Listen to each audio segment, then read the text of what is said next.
The Millionaire's twins wouldn't speak until they saw the Maid, and the reason is shocking.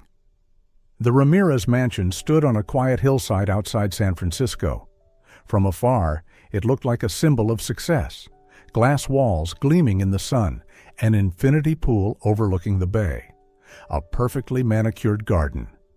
But the closer one stepped inside, the more suffocating the atmosphere became.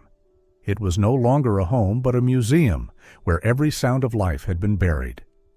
Caleb and Mason, the twin boys, had once been lively, mischievous, and always chattering, calling for their mother and father. But everything changed on a rainy night 3 years earlier. Sophia, their gentle mother, slipped on the marble staircase as she hurried down to put her children to bed. The sound of her fall, the thud of her body, and the sight of her lying motionless on the white tiles seared themselves into the fragile minds of the boys. They stood frozen, wide-eyed, as red blood spread beneath her still figure. From that moment, their world shattered, and along with it, their voices disappeared. For the next 3 years, the house was filled with a dreadful silence. Staff members spoke in whispers, walked softly, as if any sound might shatter the fragile quiet. Caleb and Mason did not laugh, did not cry aloud, did not utter a single word. When hungry, they merely pointed at their plates. When thirsty, they signaled with their eyes. They became little ghosts, wandering silently through the vast hallways. Lucas, their father, never stopped trying. He brought in the best child psychiatrists in California, flew the boys to New York, even hired specialists from Europe. Countless therapy sessions took place in rooms filled with toys and drawings, but the boys remained utterly mute. Doctors always gave the same verdict: severe psychological trauma leading to selective mutism. The children communicate only through gestures and may take many years to recover, if ever. Lucas refused to accept that. He threw money into every possible treatment: art therapy, animal-assisted therapy, music therapy. Yet nothing worked. Every night he returned home to find his sons curled up by the window, staring into the distance, as though trapped in a world no one else could enter. He longed for just one sound, for Caleb to call Daddy, or for Mason to burst into tears. But in return there was only the whisper of the wind through the corridors and a silence sharp enough to cut his heart. Gradually, Lucas began to believe he might never hear his children's voices again. And that was the greatest despair of his life. One autumn morning, as golden leaves drifted along the tree-lined streets of San Francisco, the back door of the Ramirez mansion opened to welcome a young woman. Hannah Collins, 27, wore a simple light blue uniform and carried a small canvas bag with a few cleaning supplies. Her posture, her gaze, her every gesture radiated humility, as if she tried to shrink herself to avoid drawing attention. But behind that quiet appearance lay a heart scarred by loss. 2 years earlier, Hannah had a small, happy family. Her husband, Michael, was a kind construction engineer, and in her womb was a baby girl they had already named with anticipation. But a tragic car accident stole both Michael and the unborn child. In a single instant, all her dreams collapsed, leaving Hannah alone to face an unfillable void. From that day on, she left her job as a preschool teacher. She could no longer bear the sound of children's laughter while her own heart still bled. Instead, she turned to housekeeping, cleaning homes for wealthy families. The work was quiet, sometimes monotonous, but it kept her going, partly because of the busyness, partly because it gave her space to gather the broken pieces of her soul. It was Victoria Ramirez, Lucas's mother, who interviewed Hannah. She scanned the references and found glowing words from former employers: hardworking, honest, discreet, meticulous.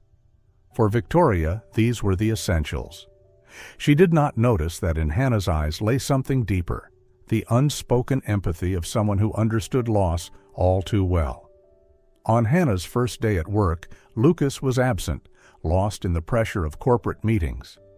The mansion was silent, guided only by longtime staff who led Hannah through the grand rooms. "You just need to keep things quiet," one of them whispered. "The boys are very sensitive. They don't speak, but they hear everything. Don't make noise." Hannah nodded. She knew exactly how heavy silence could be. She had lived inside it, letting days slip by without uttering a word.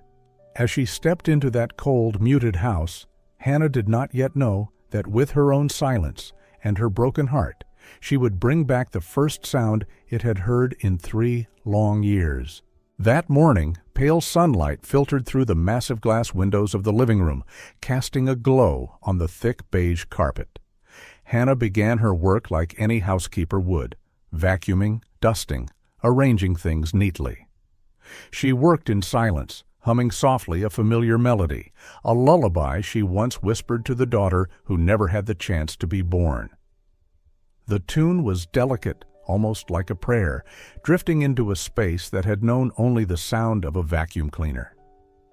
As Hannah bent to pick up a cloth that had slipped from the table, she heard small footsteps on the marble staircase. Looking up, she saw 2 little boys in pale gray pajamas hesitating at the doorway, Caleb and Mason. They looked so alike it was easy for a stranger to confuse them, tousled brown hair, sad blue eyes, young faces marked by the loss of their mother. Hannah quickly switched off the vacuum and set it aside. She lowered herself to the floor, her gaze gentle. "Hello, little ones," she said softly, her voice like a breath.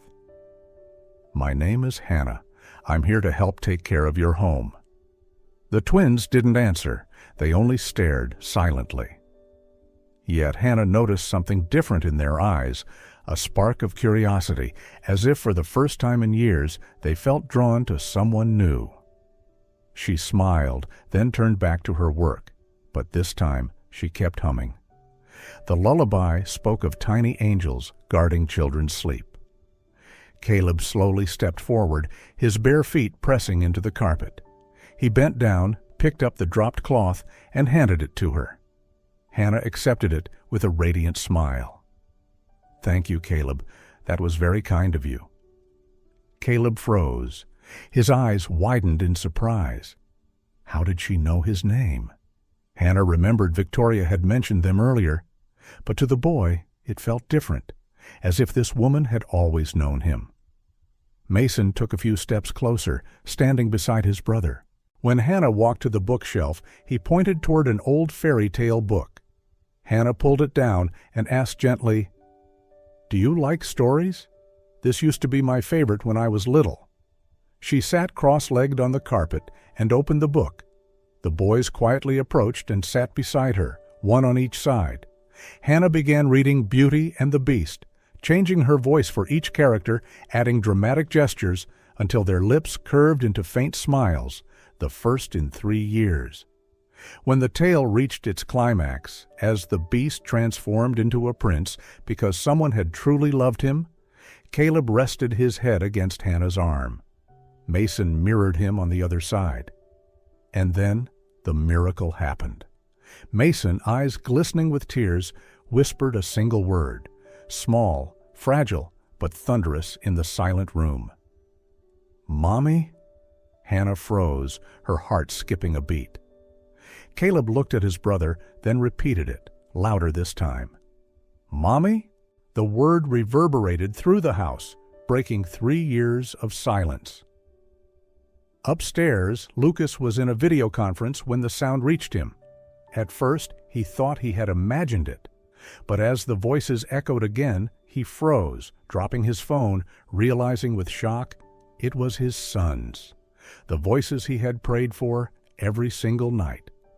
Heart pounding, he rushed down the stairs, and the sight that met him nearly brought him to his knees. The twins pressed close to Hannah, crying, calling her Mommy, as if their mother's presence had returned. In that instant, Lucas understood what money, doctors, and time could not achieve, a stranger had made possible through nothing but her presence and her heart. From that miraculous morning, the once somber mansion began to change, little by little. Caleb and Mason were like closed buds beginning to bloom after a long storm. They did not only whisper "Mommy" in that first emotional moment. Gradually, they began to murmur other simple words. Their voices, still timid, became the most precious sound the house had heard in 3 endless years. Hannah was at the center of this transformation. She never forced, never pressured, only stayed close, watching and speaking as a true mother would. While wiping the table, she would gently ask, "What's your favorite color?" While preparing a meal, she smiled, "Who wants to help me stir the batter?" Caleb and Mason responded first with nods, then with hesitant whispers. Day by day, they practiced speaking again, piecing together the fragments of a new life. The house itself changed. Laughter echoed in the halls, small footsteps pattered across the living room, and cheerful cries of, "Hannah, look at this!" rang everywhere. The household staff, once accustomed to heavy silence, could not hide their emotions at the miracle unfolding before their eyes. A longtime maid even wept when she heard Caleb softly sound out a few words from a storybook. Lucas watched it all with a heart filled with both relief and wonder. For 3 years, he had tried every possible way to bring his children back, and failed. Yet within just days, Hannah had done what seemed impossible. He began spending more time at home, using work from home as an excuse to observe his sons with her. He saw how she bent down to tie Caleb's shoelaces, how she gently stroked Mason's hair when he stumbled over a new word. Every gesture of Hannah's felt natural, as if she had always been a mother belonging to this place. Deep down, Lucas knew he was standing before something greater. It was not only the revival of his children, but also his own. For when laughter returned to the house, he realized his heart, too, was beginning to stir in ways he had not expected. And it all began with the woman who seemed so ordinary, yet carried within her a power to heal like no one else. Hannah Collins. One weekend afternoon, Hannah spread an old blanket across the backyard lawn and laid out a few cookies, some fruit, and 2 cups of milk. Caleb and Mason squealed with delight, running in circles as if it were a real picnic. Their smiles were so radiant they seemed to light up the entire garden. Hannah sat down and told them stories about her childhood in a small country town where wildflowers filled the yard and baby chicks scurried everywhere. From a distance, Lucas looked on. He had only meant to step into the garden to review a few documents, but his feet froze. He saw his sons laughing in the arms of a woman they hadn't even known months ago, and his heart tightened with a strange sensation, part awe, part warmth, part awakening of something he had long forced himself to bury. That evening, after Caleb and Mason had gone to bed, Lucas found Hannah in the kitchen. She was washing the last of the cups. Hesitant, he finally said softly, "Hannah, I don't know how to thank you. This house, my boys, everything has changed because of you." Hannah looked up quickly and shook her head. "Mr. Lucas, I haven't done anything extraordinary. They only needed someone patient enough to listen, and I understood that because I once lived in silence just like they do." Lucas looked up, his eyes weary, and let out a quiet sigh. "It's been 3 years," he began, his voice trembling. 3 years, and I can still hear the sound of Sophia falling, as if it happened yesterday. I still remember her perfume, her laughter, and the worst part is, I was in the house that night, but I wasn't there in time to hold her. My sons saw something no child should ever see." He paused, gripping the glass tightly, his voice breaking. "I've tried everything, every doctor, every method, but every night when I step into their room, the only thing I hear is silence. I feel like a failure, a man who couldn't protect his wife and can't save his children." Hannah listened quietly, her eyes glimmering with understanding. She drew a deep breath before speaking. "Lucas, I know that feeling better than anyone. I lost everything in a single moment, too. The accident took my husband, Michael, and the baby girl I was waiting for. After that, I went months without saying a word. Friends drifted away.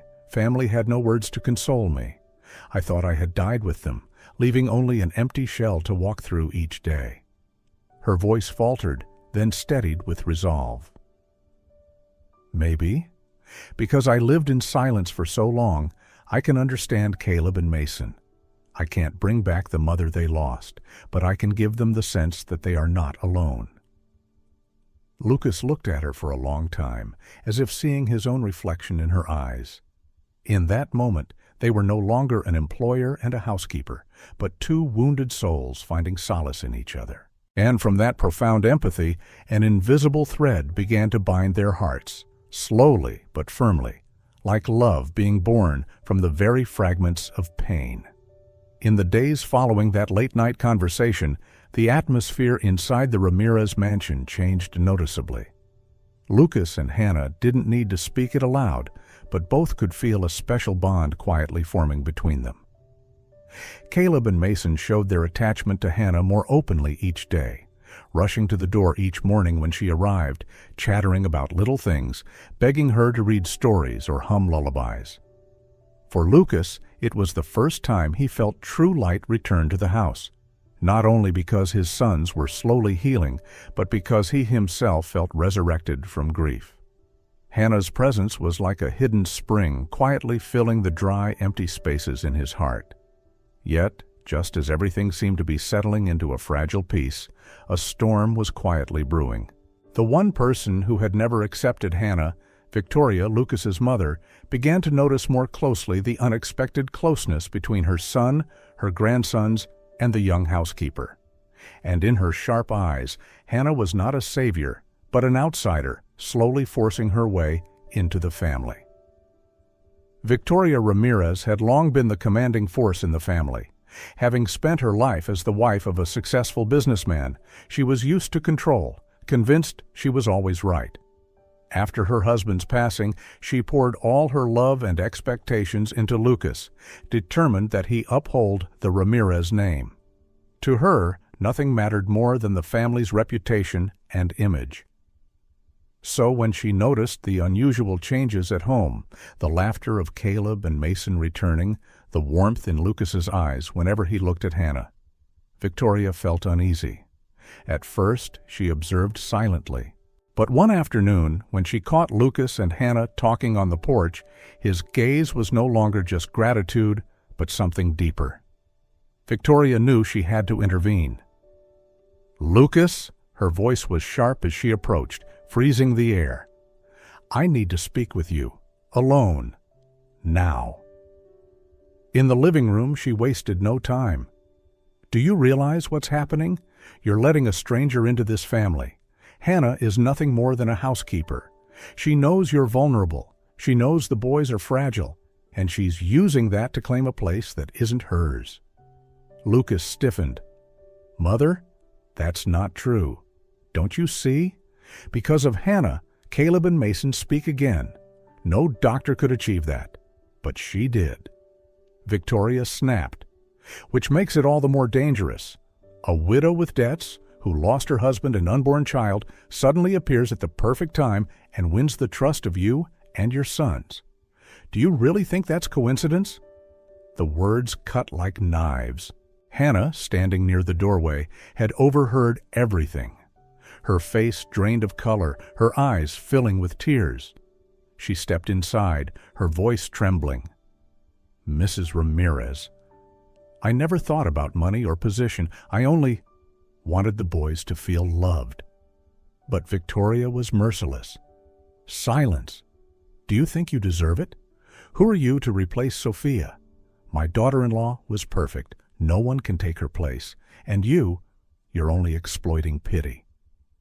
It was as if a blow struck Hannah straight in the heart. She turned quickly, tears streaming. Caleb and Mason rushed down the stairs, clinging to her hands, sobbing, "Mommy, Hannah, don't go. Please don't go." But Hannah gently pried their hands free. "I'm sorry. I can't stay." The door slammed shut behind her.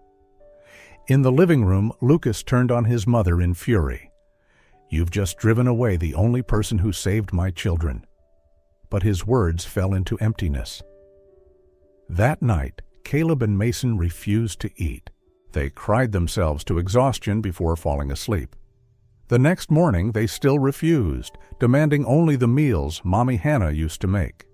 Lucas pleaded, coaxed, begged, but it was useless. By the second day, things worsened.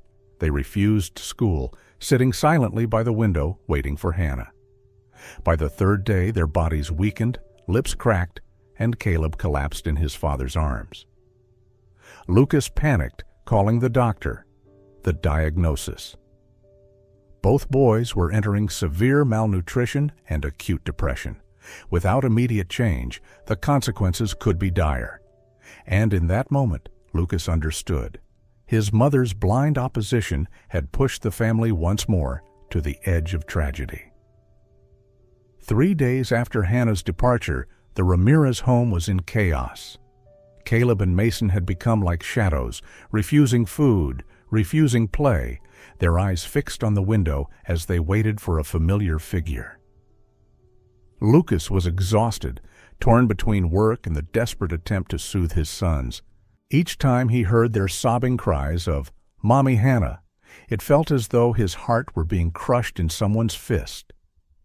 The doctor warned that the situation could not continue. Without immediate intervention, the boy's health would be in grave danger. But what intervention was possible when the sole cause was the absence of one woman?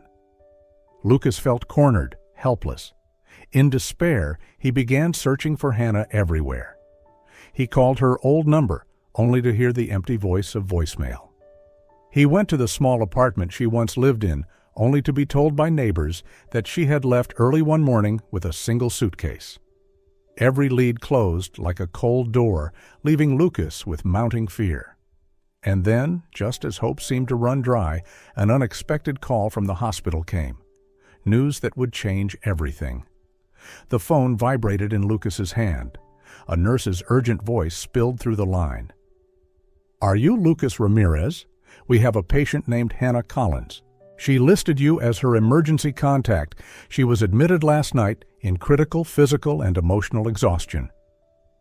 Lucas froze. In that instant, every sound around him vanished. He didn't wait for more details. He bolted for his car, his hands trembling on the steering wheel. All the way there, images of Caleb and Mason flooded his mind, the boys sobbing for Mommy Hannah.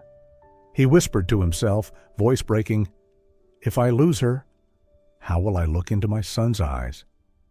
At the hospital, Lucas found Hannah lying motionless on the bed, her face pale, lips cracked, body frail. It tore him apart.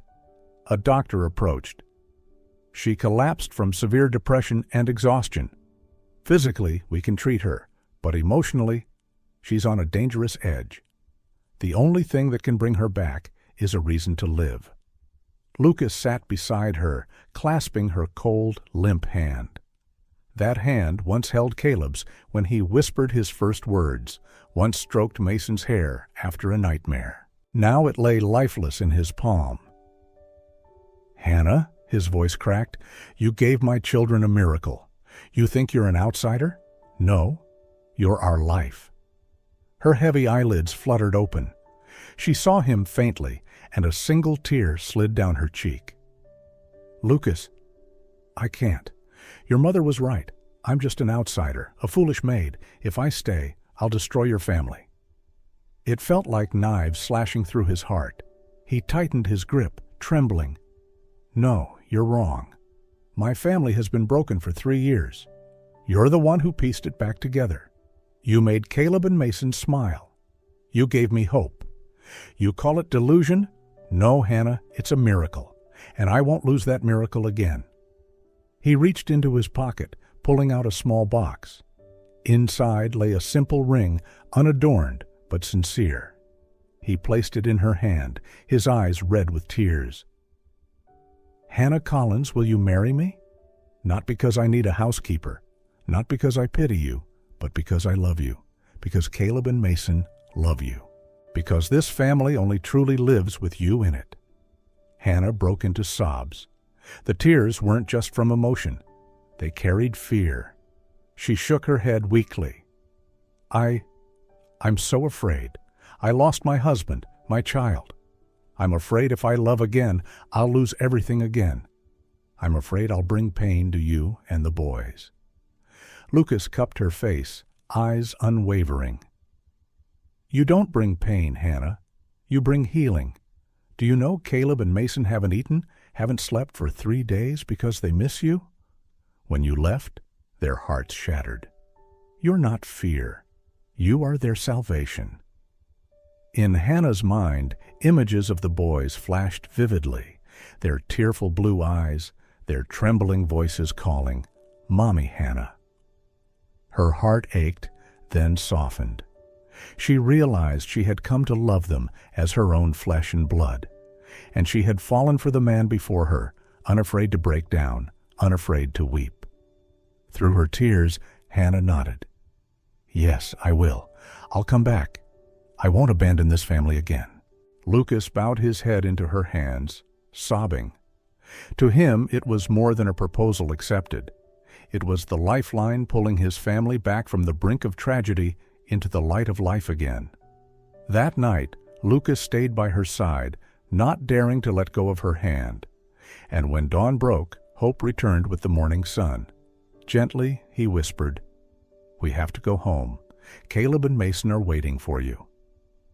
Hannah nodded, fear still flickering in her eyes, but determination shining through. It was time to return to where her heart truly belonged. The car pulled up in front of the Ramirez mansion. Hannah hesitated as she stepped out, as though entering a fragile dream. But the moment the front door opened, 2 small figures rushed forward. Caleb and Mason, frail from days of refusing food, yet their eyes lit up the instant they saw her. "Mommy, Hannah!" The cry burst forth like thunder, shattering the gloom. The boys hurled themselves into her arms, sobbing uncontrollably. She knelt, clutching them tightly, tears streaming down her cheeks. "Mommy's here. I'm not leaving again, I promise." The whole house seemed to come alive. Tears and laughter mingled, the sounds long absent from this mansion. Staff members stood nearby, some wiping their eyes, others smiling. Lucas watched silently, his heart melting at the sight. At the end of the hallway, Victoria stood motionless. She had seen her grandsons wither away in recent days, and now she was witnessing their near-miraculous revival. Her face stiffened, her eyes filled with tears. When Hannah rose, still holding the boys, Victoria stepped forward, her voice trembling. "Hannah, I was wrong. Blinded by pride and fear, I hurt you, and I nearly cost my grandsons the mother they needed most. Can you forgive me?" Hannah froze, never expecting such words. She looked at Caleb and Mason, then at Lucas. Finally, with her gentle nature, she replied softly, "I never wanted to replace Sophia. I only want to love them as if they were my own.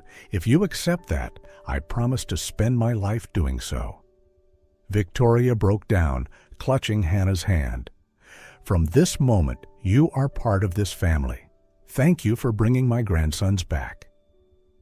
In that moment, the Ramirez mansion was no longer a cold estate, but a true home. Caleb and Mason nestled in Hannah's arms. Lucas placed his hand on her shoulder, and Victoria stood beside them, her eyes filled with regret and gratitude. Laughter echoed through the halls. After 3 long years in darkness, the Ramirez family had finally found their light again.